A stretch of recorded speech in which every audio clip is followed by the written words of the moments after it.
off the heels of the loopy, time-traveling, dragon-packed Buried Kingdom, the Secret Order 6 Bloodline has far more modest aspirations when it comes to its plot.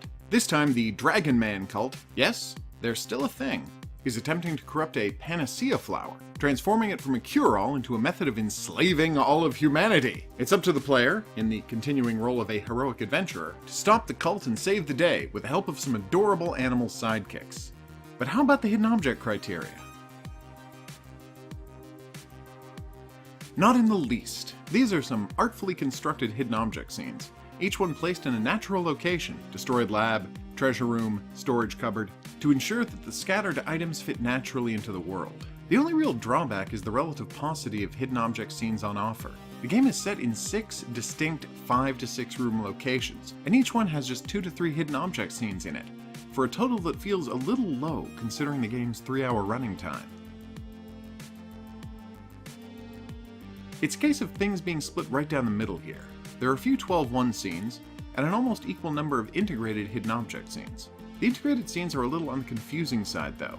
Too often they ask the player to randomly interact with the screen in order to discover what it is that they're supposed to accomplish on it. I've seen this more than a few times. It turned up recently in the Myth Hunters game, and included a counter letting players know how many interactions were left to complete the mini-puzzle. That was a superior version of the same idea.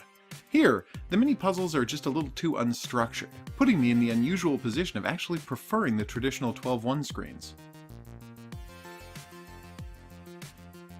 Pretty darn well. Bloodline's adventure moves from one lush tropical location to the next, starting in a small island lab where the main character's mother is researching a miraculous plant, then moving to a forbidding rainforest packed in equal measure with ancient temples and secret manufacturing facilities. These varied settings give the developers plenty of opportunities to include all types of puzzles, from constructing dams to picking locks to hacking into computers. Sunward Games has done a great job of making sure that all the puzzle elements fit beautifully in the game world. After rescuing this Jaguar kitten, it becomes your sidekick. Literally 5 seconds later, you can make it surf a boombox. With all my heart, thank you, Sunward Games. Absolutely you should. The bonus chapter not only ties up the main storyline, but features an appearance by a certain mythological creature who proves far friendlier and more helpful than literally everything I've ever heard about him would suggest. I won't say any more, as doing so would spoil a delightful surprise about the game.